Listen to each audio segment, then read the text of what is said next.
Well, now in some other news tonight, new police reform in Minnesota is just one signature away from becoming law.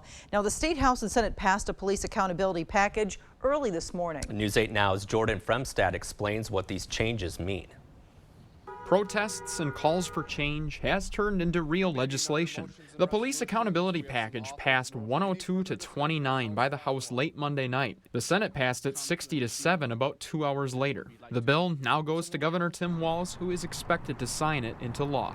Walz said in part, quote, "The bills passed by the legislature will help establish necessary measures of accountability and initiate meaningful reform as we work together to build a system that values public safety for all. This is not the end of our commitment to people, families, and communities impacted by police violence, and there is still so much work to do," end quote. 4 miles across the Mississippi River, la-crescent-police Chief Doug Stavinaugh is pleased both law enforcement and community leaders had a voice in this legislation.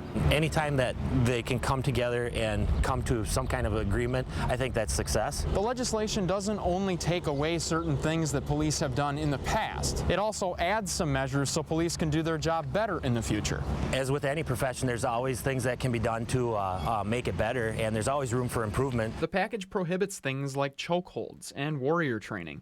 It creates units to help with incident oversight and requires more reporting around use of force incidents. Training is also big, with more education for officers dealing with people with autism or in a mental health crisis, and de-escalation training. We don't want to be in that scenario where we have to use force. We always want things to resolve peacefully and without incident. Stavinaugh says the death of George Floyd could have been prevented. It's not the headlines that we want to be making or creating. He understands the criticism toward law enforcement. I think that for the most part, this profession is getting knocked pretty hard right now, and rightly so. He says he hopes this legislation will create better outcomes for everyone in communities.